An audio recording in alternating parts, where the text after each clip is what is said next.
el libro más leído por todas las generaciones, la luz que alumbra tu camino, el alimento que fortalece tu espíritu. Narrado por Wendy Necio Sub, la Biblia en 365 días. 15 de julio, día 196 de este viaje emocionante de fe por la Biblia en 365 días. El tema de hoy es: no voy a correr, confío en que Él sigue en el trono. Las lecturas para el día de hoy las encontramos en Primera de Crónicas, capítulo 19, verso 1, hasta el capítulo 21, verso 30. Romanos, capítulo 2, verso 25, hasta el capítulo 3, verso 8. Salmos 11, versos del 1 al 7. Proverbios 19, versos del 10 al 12. Y hoy Dios quiere recordarte algo que puede cambiar tu manera de enfrentar el miedo. No tienes que huir cuando tú sabes quién reina.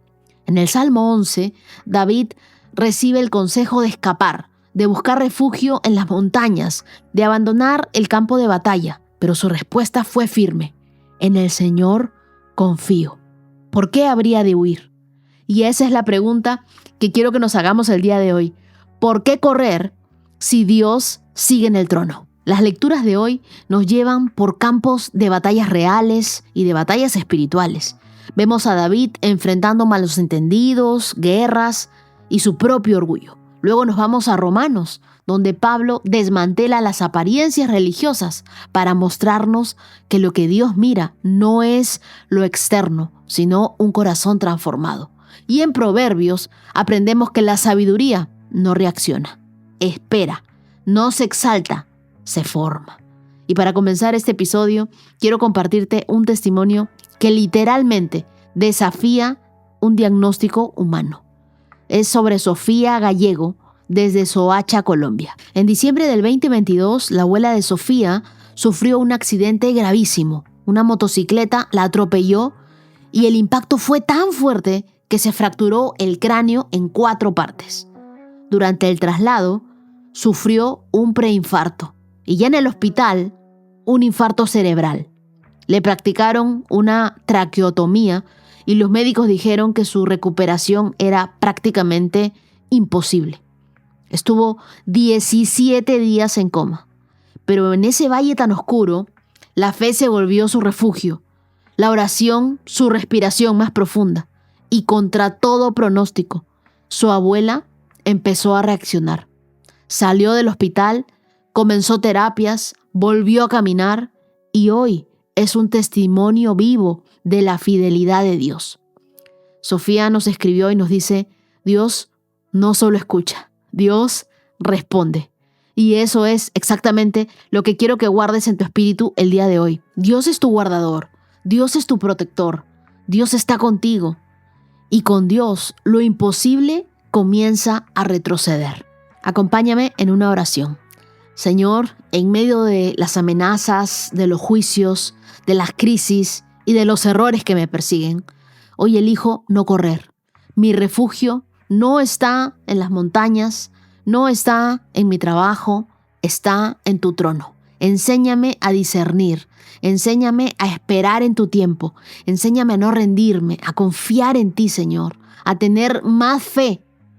Aunque tiemblen los fundamentos, aunque todo se tambalee, yo miraré hacia arriba y sabré que de ti viene mi socorro, que tú sigues gobernando, que tú estás en el trono de mi vida. En ti encuentro firmeza, Dios. Gracias por ayudarnos a todos. Oramos en el nombre de Jesús. Amén. Yo creo que nosotros vamos a salir de este episodio diciendo: miedo, ya no te tengo miedo. No voy a correr, porque confío en que Dios sigue en el trono. Tengo un anuncio importante para toda esta comunidad. El viernes 18 a las 9 de la noche, hora Perú, nos vamos a reunir todos para compartir la Santa Cena. Vamos a tener un tiempo espectacular compartiendo juntos en vivo desde mi canal de YouTube. Mira su equivalencia, por favor, para que puedas ser parte. Este viernes 18 celebramos los 200 días leyendo la Biblia. Ahora sí, te pido que tomes tu Biblia, le pidas al Espíritu Santo que te hable. ¡Comenzamos! Primera de Crónicas, capítulo 19. Después de un tiempo murió Naas, rey de los amonitas, y su hijo Hanún subió al trono. David dijo: le mostraré lealtad a Hanún, porque su padre Naas siempre me fue leal. Entonces David envió mensajeros a Hanún para expresarle sus condolencias por la muerte de su padre. Pero cuando los embajadores de David llegaron a la tierra de Amón, los comandantes amonitas le dijeron a Hanún: ¿realmente cree que estos hombres vienen para honrar a su padre? No, David los ha enviado a espiar la tierra para luego venir y conquistarla. Entonces Hanún tomó presos a los embajadores de David, les afeitó la barba, les cortó los mantos a la altura de las nalgas y los envió avergonzados de regreso a David. Cuando llegó a oídos de David lo que les había sucedido a sus hombres, envió mensajeros para decirles: quédense en Jericó hasta que les crezca la barba y luego regresen, pues se sentían muy avergonzados de su aspecto.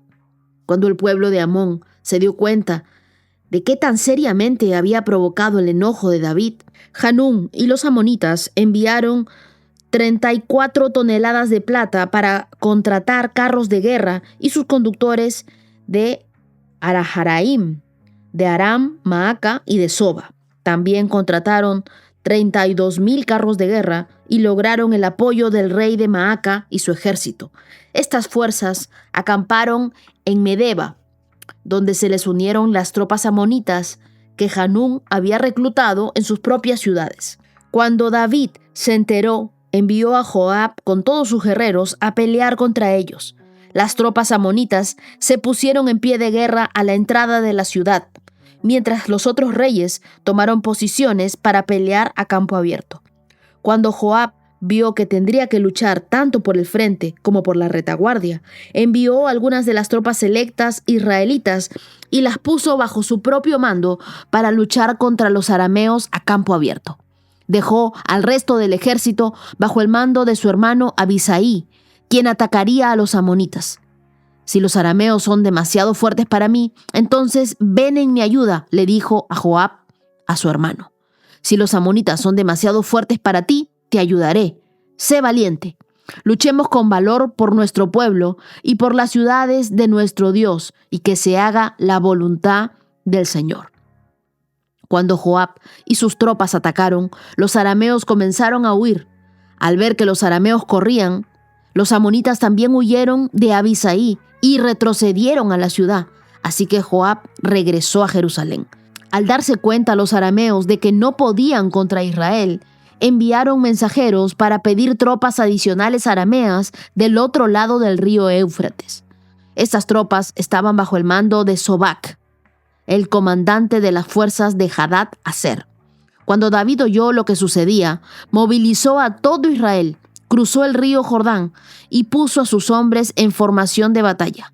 Luego entró en combate con los arameos y ellos lucharon contra él. Pero nuevamente los arameos huyeron de los israelitas. Esta vez las fuerzas de David mataron a 7,000 conductores de carros de guerra, a 40,000 soldados de infantería, entre estos a Sobac, el comandante del ejército. Cuando los aliados de Hadad Ezer vieron que Israel los había derrotado, se rindieron a David y se convirtieron en sus súbditos. Después de esto, los arameos nunca más quisieron ayudar a los amonitas. Primera de Crónicas, capítulo 20. En la primavera, cuando los reyes suelen salir a la guerra, Joab dirigió al ejército en una serie de ataques exitosos contra la tierra de los amonitas. Durante esas operaciones, sitió la ciudad de Rabá, la atacó y la destruyó. Sin embargo, David se quedó en Jerusalén. Entonces David fue a Rabá y quitó la corona de la cabeza del rey y la colocaron sobre la de él. La corona estaba hecha de oro con gemas incrustadas y David descubrió que pesaba 34 kilos. Además, David se llevó un enorme botín de la ciudad. También hizo esclavos a los habitantes de Rabá y los forzó a trabajar con sierras, picos y hachas de hierro. Así trató David a la gente de todas las ciudades amonitas. Luego, David regresó a Jerusalén con todo el ejército. Después de esto, se desató la guerra contra los filisteos de Geser. Mientras peleaban, Sibecaí de Usa mató a Saf, un descendiente de los gigantes, y así fueron sometidos los filisteos. Durante otra batalla contra los filisteos, el Nahán, hijo de Yair, mató a Lamni, el hermano de Goliat de Gat. El asta de la lanza de Lamni era tan gruesa como la de un rodillo de telar. En otra batalla contra los filisteos en Gat, se enfrentaron con un hombre enorme que tenía 6 dedos en cada mano y 6 en cada pie, 24 dedos en total, que era también descendiente de los gigantes. Pero cuando desafió a los israelitas, se mofó de ellos. Lo mató Jonatán, hijo de Simea, hermano de David. Los filisteos eran descendientes de los gigantes de Gat, pero David y sus guerreros los mataron. Primera de Crónicas, capítulo 21. Satanás se levantó contra Israel y provocó que David hiciera un censo del pueblo de Israel. De modo que David les dijo a Joab y a los comandantes del ejército: hagan un censo de todo el pueblo de Israel, desde Beerseba en el sur hasta Dan en el norte. Tráiganme un informe para que yo sepa cuántos son. Pero Joab respondió: que el Señor multiplique el número de su pueblo 100 veces. Pero, ¿por qué mi señor el rey quiere usted hacer tal cosa? ¿Acaso no son todos servidores suyos? ¿Por qué hará que Israel caiga en pecado? Sin embargo, el rey insistió en que levantaran el censo, así que Joab viajó por todo Israel para contar al pueblo. Luego regresó a Jerusalén y le informó a David el número de personas. Había en todo Israel 1.100.000 guerreros que podían manejar una espada.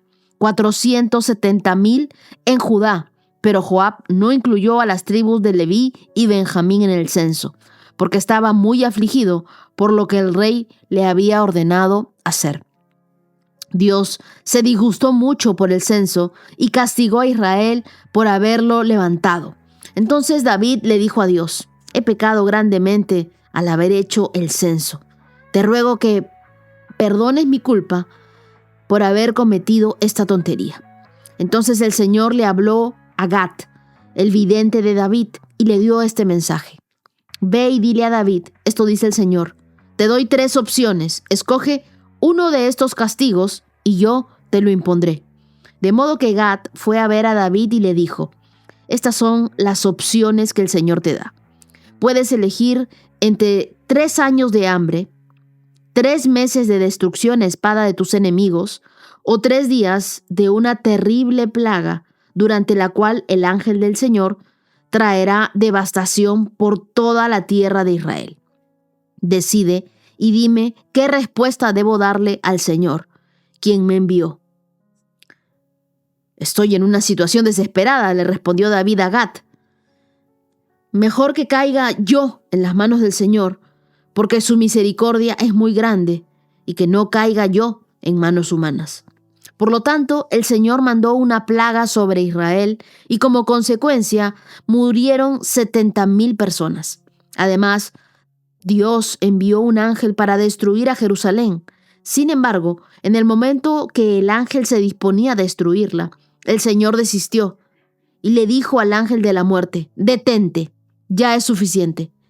En ese momento, el ángel del Señor estaba de pie junto al campo del trillar, Aruna, el Jebuseo. David levantó la vista y vio que el ángel del Señor estaba entre el cielo y la tierra con su espada desenvainada, extendida sobre Jerusalén. Entonces David y los líderes de Israel se pusieron tela áspera en señal de profunda angustia y cayeron rostro en tierra. David le dijo a Dios: soy yo quien te pidió el censo, soy yo el que pecó e hizo el mal. Pero estas personas son tan inocentes como ovejas. ¿Qué han hecho? Oh Señor, mi Dios, que tu enojo caiga sobre mí y mi familia, pero no destruyas a tu pueblo. Entonces el ángel del Señor le dijo a Gad que diera instrucciones a David para que subiera y edificara un altar al Señor en el campo del trillar de Araúna, el Jebuseo. Así que David subió para hacer lo que el Señor le había ordenado por medio de Gad, Mientras Araúna trillaba el trigo, miró hacia atrás y vio al ángel. 4 hijos de Araúna que estaban con él huyeron y se escondieron. Cuando Araúna vio que se acercaba a David, salió del campo del trillar y se inclinó ante David rostro en tierra. David le dijo a Araúna: «Permíteme comprarte este campo del trillar por el precio total. Así podré edificar allí un altar al Señor para que detenga la plaga». «Tómelo, mi señor el rey, y úselo como usted quiera», le respondió Araúna a David. «Yo le daré los bueyes para las ofrendas quemadas y los tablones de trillar como leña para hacer un fuego sobre el altar. Y también le daré el trigo para la ofrenda de cereales. Se lo daré todo». Pero el rey David le respondió a Araúna: «No, insisto en comprarlo por el precio total. No tomaré lo que es tuyo para dárselo al Señor. No presentaré ofrendas quemadas que no me hayan costado nada». Así que David le dio a Araúna 600 piezas de oro en pago por el campo del trillar. Allí David edificó un altar al Señor y sacrificó ofrendas quemadas y ofrendas de paz. Cuando David oró, el Señor le contestó enviando fuego desde el cielo para quemar la ofrenda sobre el altar. Luego el Señor le habló al ángel, quien envainó la espada. Cuando David vio que el Señor había contestado su oración, ofreció sacrificios allí en el campo de trillar de Araúna. En ese tiempo el tabernáculo del Señor y el altar de las ofrendas quemadas que Moisés había hecho en el desierto estaban situados en el lugar del culto en Gabaón. Pero David no pudo ir para allá para consultar a Dios, porque quedó aterrado a causa de la espada desenvainada del ángel del Señor.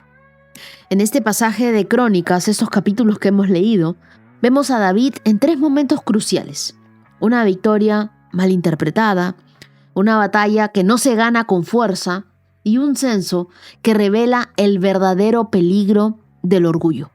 Aquí no solo hay guerras físicas, hay conflictos internos, hay decisiones mal guiadas y hay consecuencias espirituales que todavía resuenan en nuestras propias vidas. Primera de Crónicas, capítulo 19, versos del 1 al 15. David, en un acto de compasión, envía a consolar al nuevo rey de los amonitas, Hanún, por la muerte de su padre, Nahás. Pero la inseguridad de Hanún lo lleva a interpretar mal las intenciones de David y a humillar a sus mensajeros. Esta acción desata una guerra. Amón era un pueblo vecino que había tenido conflictos con Israel, pero también habían tenido lazos históricos. Desde ahí vienen los descendientes de Lot. El desprecio público hacia los enviados era más que una falta de cortesía, era una declaración de enemistad. Por eso comenzó la guerra. ¿Cuántas veces nuestras malas interpretaciones han destruido relaciones que Dios quería usar para bendecirnos? Antes de dejar guiarnos por las primeras impresiones, antes de juzgar las intenciones de la gente, ora. Pregúntale a Dios antes de reaccionar. A veces una simple conversación puede evitar una guerra. En Primera de Crónicas, capítulo 19, versos del 16 al 19, es el momento en el que David envía a Joab a la batalla. Él se ve rodeado por 2 frentes enemigos. Entonces hace algo crucial. Divide el ejército, pero no el corazón. Joab le dice a su hermano Abisai, en el verso 11, «Si los arameos son demasiado fuertes para mí, ven en mi ayuda. Y si los amonitas son demasiado fuertes para ti, yo vendré en tu ayuda». Así que cuando hay unidad, no importa cuántos enemigos se levanten. Lo que importa es que no te levantes solo. Es como un equipo de escaladores que van amarrando cuerdas juntos. Si uno se resbala, los otros lo sostienen. En la vida espiritual necesitamos redes de apoyo. Necesitamos amigos que nos sostengan en nuestros días de debilidad. Uno no puede ser un hongo toda la vida. Tienes que rodearte de personas que peleen contigo, no contra ti. La independencia emocional suena atractiva, pero en el reino de Dios, la victoria siempre es comunitaria. Primera de Crónicas, capítulo 21, es uno de los momentos oscuros de David. Él ordena un censo al pueblo. no por estrategia, sino por una necesidad de medir su grandeza. Él quería saber con cuántos contaba. El censo nació del orgullo de él. El versículo 1 de Primera de Crónicas, capítulo 21 dice: Satanás se levantó contra Israel y provocó que David hiciera un censo del pueblo de Israel. Satanás se levantó contra Israel e incitó a David. La raíz no fue la organización. La raíz fue la autosuficiencia de David. En la cultura del Antiguo Oriente, solo Dios tenía el derecho de contar a su pueblo, porque Él era el dueño. Cuando David hace un censo sin un mandato de Dios, está usurpando una autoridad que no le pertenece. Así que te pregunto, ¿quién es Dios en tu vida? ¿Quién está sentado en el trono de tu corazón? Dios no quiere ser el cocapitán de tu vida. Dios quiere dirigir tu vida. Cuando tú necesitas contar para sentirte importante, es porque olvidaste de que tú ya eras valioso sin tener mucho, sin cifras. No miremos a las personas como números. Ellas son más valiosas que eso. En los versos del 18 al 30 de Primera de Crónicas, capítulo 21, es cuando David reconoce su pecado y elige algo que pocos están dispuestos a hacer: asumir su responsabilidad. Él construye un altar y dice en el verso 24: no presentaré ofrendas quemadas que no me hayan costado nada. Y versos más adelante, la Biblia nos dice en el verso 26 que allí David edificó un altar al Señor y sacrificó ofrendas quemadas y ofrendas de paz. Y cuando David oró, el Señor le contestó enviando fuego desde el cielo. Verso 28. Cuando David vio que el Señor había contestado su oración, ofreció sacrificios allí en el campo del trillar de Araúna. Lo que me recuerda que a veces tu mayor error puede convertirse en el terreno donde se levantará tu mayor altar, pero solo si decides ofrecerle a Dios un sacrificio que de verdad te cueste. Ora conmigo hoy y dile: Señor, hoy quiero levantar un altar en medio de mis errores. Enséñame a discernir cuando mis decisiones nacen del orgullo y no de la fe. Ayúdame a rodearme de personas que me sostengan en las batallas y que mis victorias no me cieguen a mi necesidad de ti. Cada día de mi vida yo te necesito. No quiero ser autosuficiente ni creer que puedo vivir independientemente de ti. Tú eres la vid, yo soy el pámpano. Quiero estar siempre pegada a ti, Dios, y que cada uno de nosotros aprendamos a buscarte siempre. Oramos en el nombre de Jesús. Amén. Romanos capítulo 2, verso 25.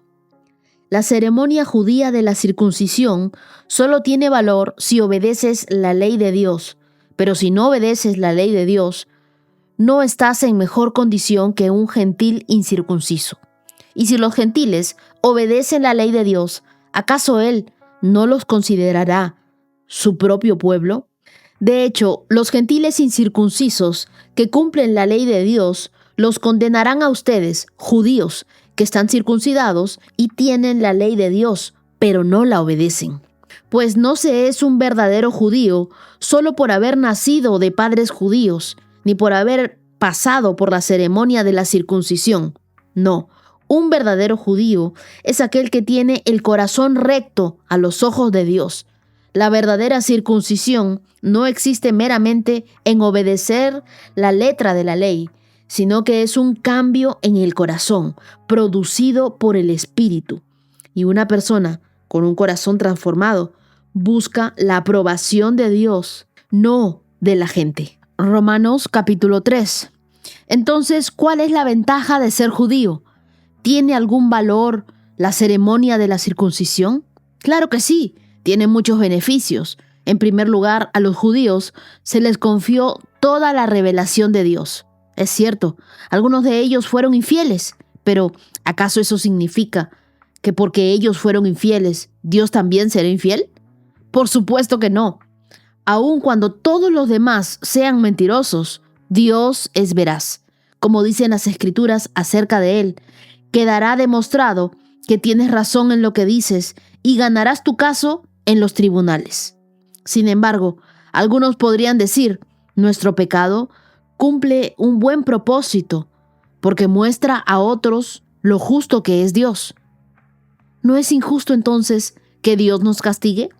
Este no es más que un punto de vista humano. De ninguna manera. Si Dios no fuera completamente justo, ¿cómo tendría autoridad para juzgar al mundo? Sin embargo, alguien podría seguir argumentando. ¿Por qué Dios me juzga como pecador si mi mentira realza su veracidad y le da más gloria a Él? Algunos incluso nos difaman asegurando que nosotros decimos, cuanto más pecamos, mejor. Los que dicen tales cosas serán condenados. Aquí en Romanos 2, Pablo continúa desmantelando toda falsa seguridad espiritual basada en apariencias religiosas. Pablo describe a una comunidad mixta de judíos y también en los gentiles en Roma. Y aquí se dirige particularmente a los judíos, quienes estaban confiando en la circuncisión como una especie de pasaporte espiritual, algo que los ponía a ellos en una posición de superioridad. Por eso, en el verso 29 les dice, un verdadero judío es aquel que tiene el corazón recto a los ojos de Dios. La verdadera circuncisión no consiste meramente en obedecer la letra de la ley, sino que es un cambio en el corazón producido por el Espíritu. La circuncisión era el símbolo del pacto que Dios hizo con Abraham en Génesis capítulo 17. Pero en tiempos del apóstol Pablo, muchos habían convertido esa señal en una marca de superioridad espiritual. Se habían olvidado el propósito del pacto, que es una relación viva y obediente a Dios. Muchos el día de hoy presumen el ir a una iglesia y tener una membresía, el llevar una Biblia bajo el brazo o el haber sido bautizados de niños. Pero no se trata de cuántas veces tú vas a la iglesia, se trata de cuántas veces tú permites que Dios viva en ti.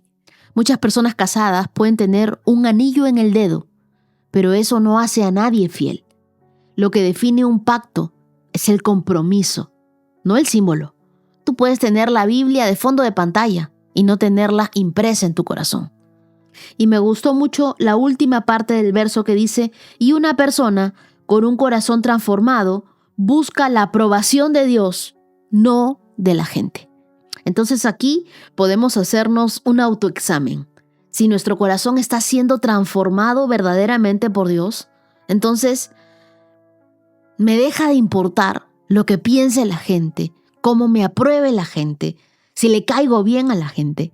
Y para nosotros lo más importante se convierte en la aprobación de Dios, la voluntad de Dios, lo que Dios diga, como Dios diga y cuando Dios lo diga.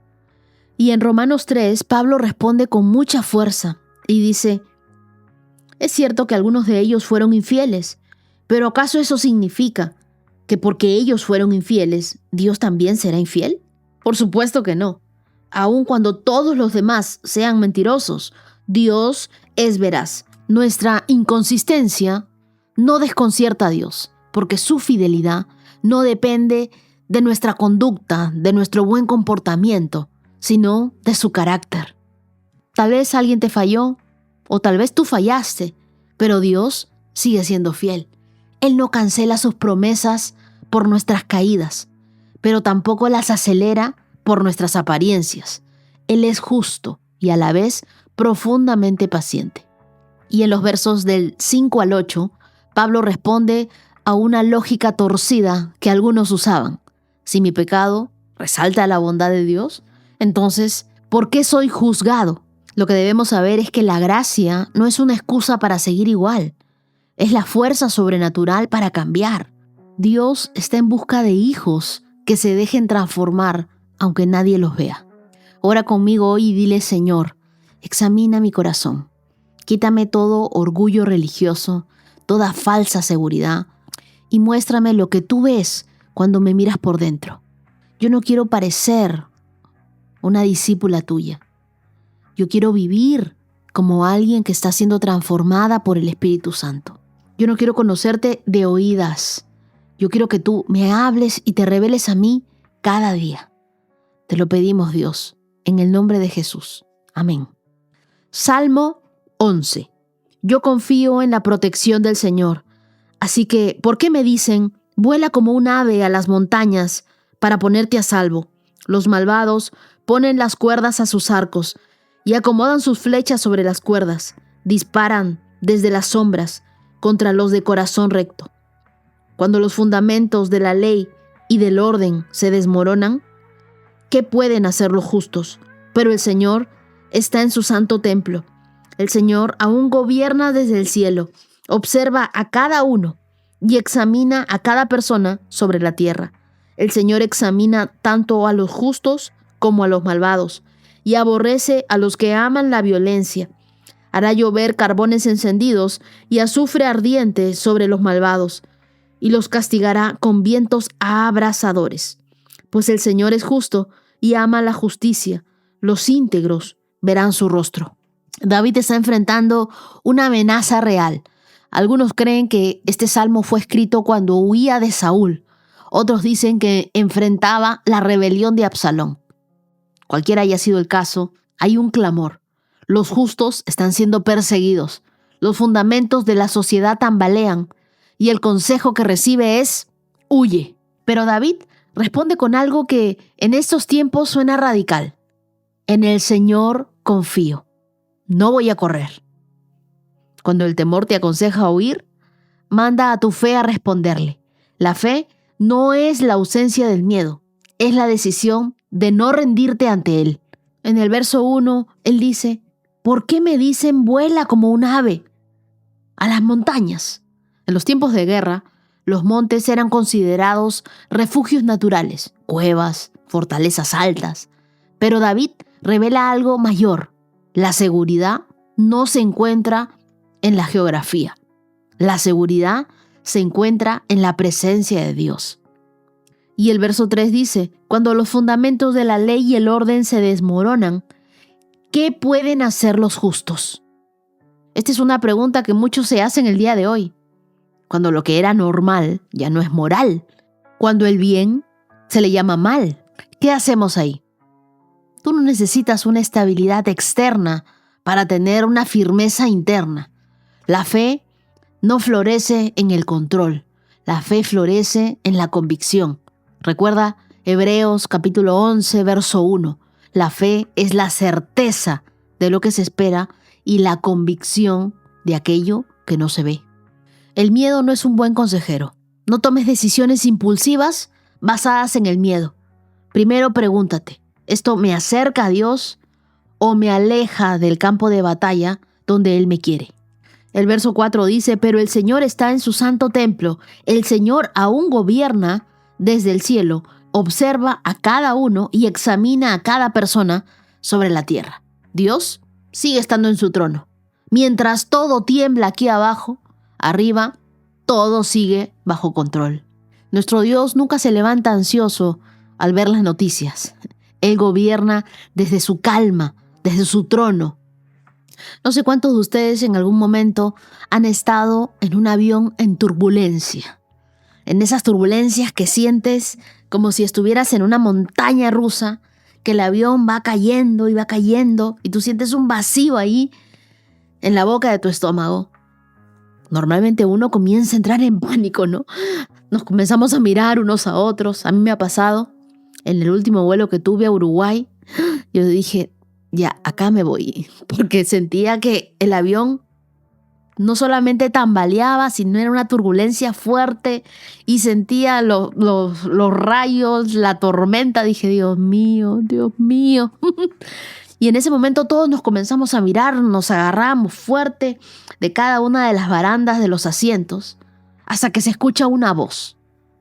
Y es el capitán. Y él con toda la paz te dice, todo está bien. En un momento vamos a sentir turbulencia, pero esto va a pasar y estaremos en calma. En tantos minutos llegamos a tierra. Al escuchar la voz del capitán uno dice, entonces todo está bien.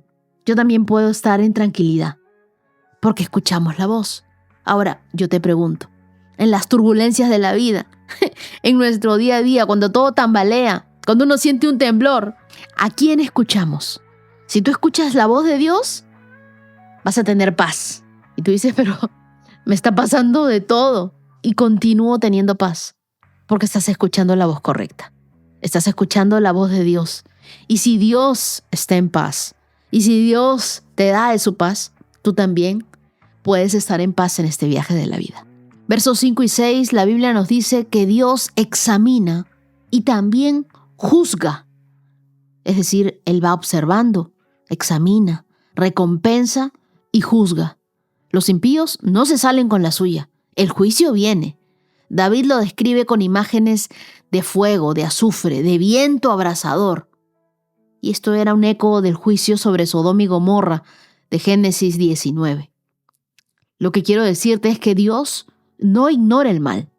Tal vez no vemos su justicia de inmediato, pero viene con precisión eterna.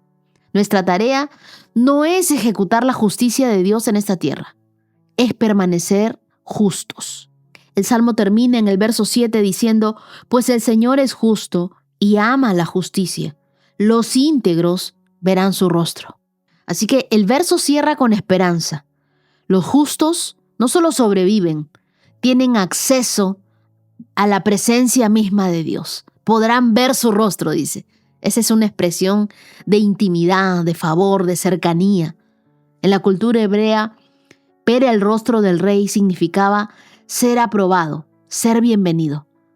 Yo creo que lo más importante en esta vida no es lo que hacemos, sino con quién caminamos.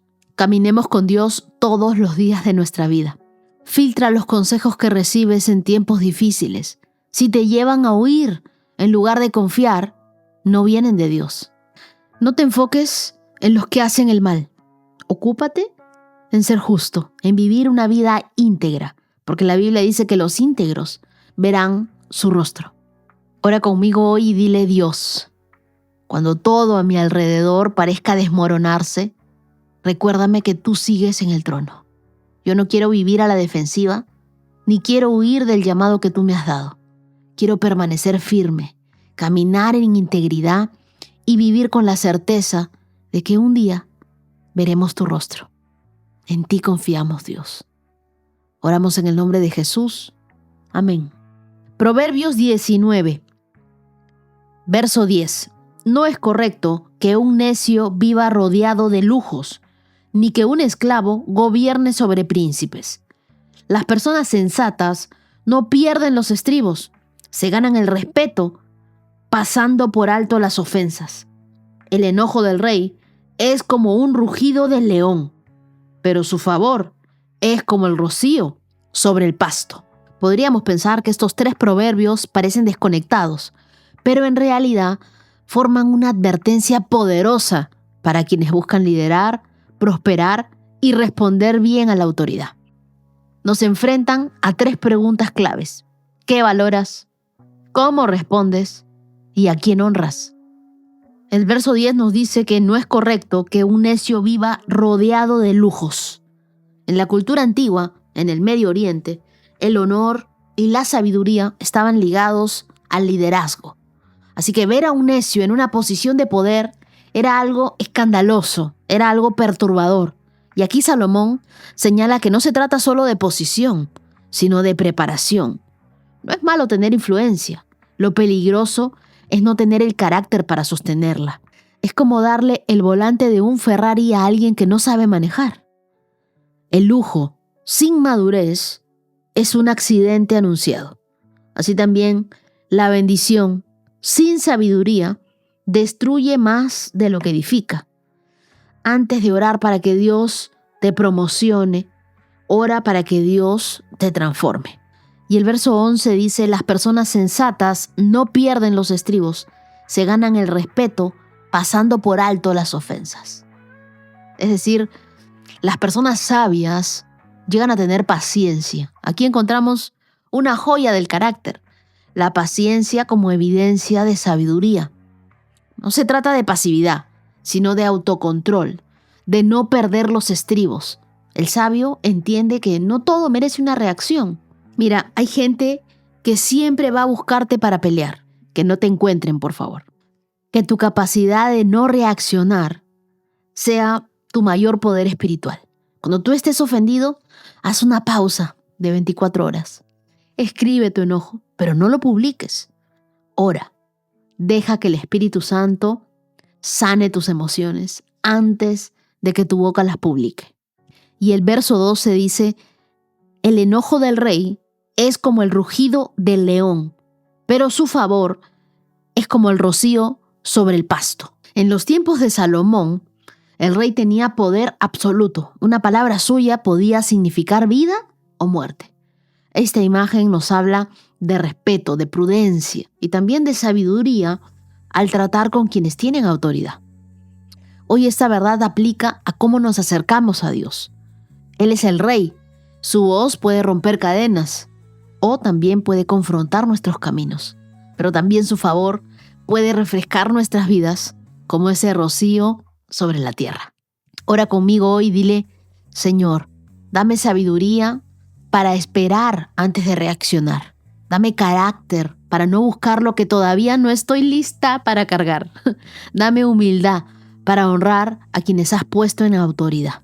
Yo quiero vivir como alguien que no busca promoción, sino transformación. Que mi vida refleje paciencia, honra y madurez. Enséñame cada día a ser como tú. Oro en el nombre de Jesús. Amén. Día 196. Check.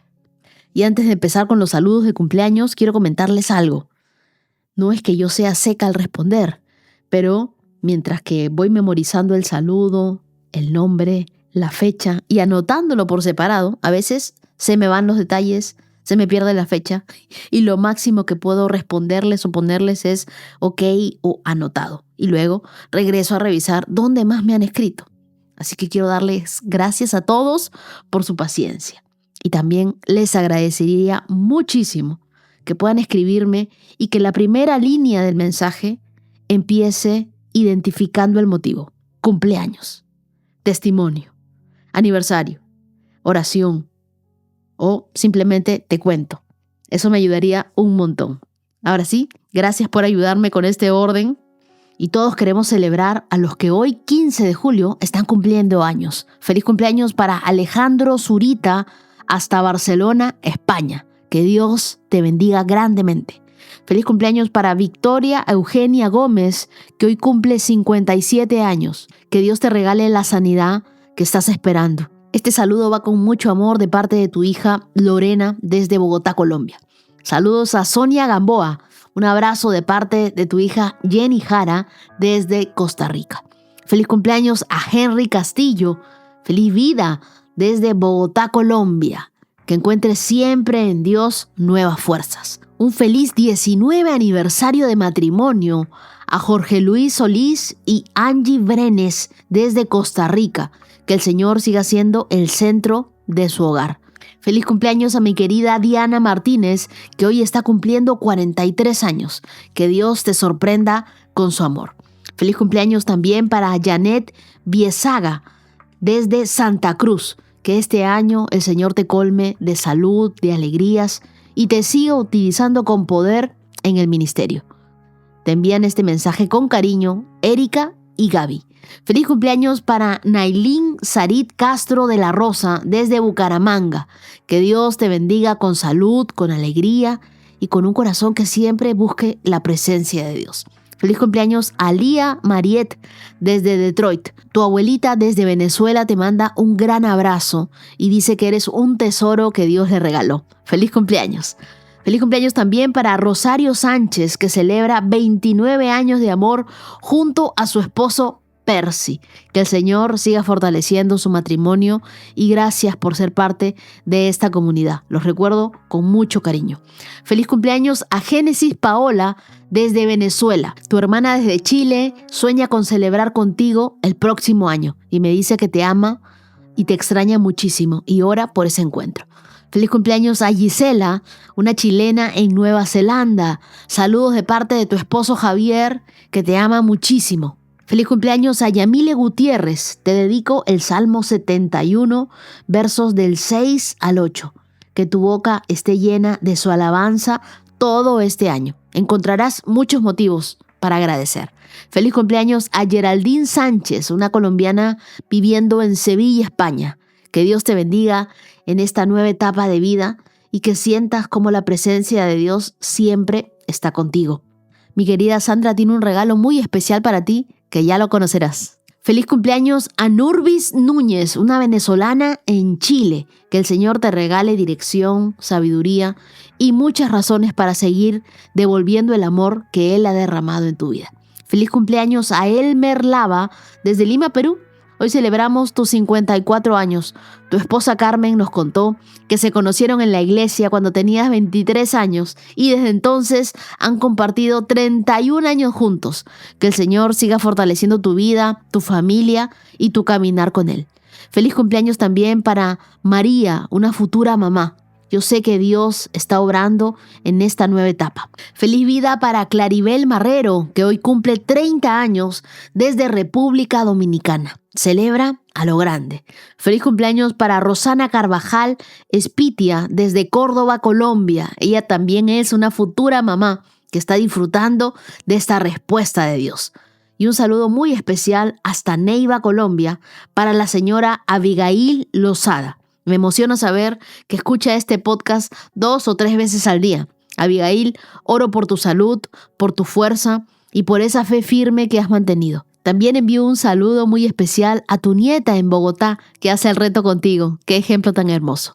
Finalmente, un saludo lleno de amor para Luz Edén Mosquera.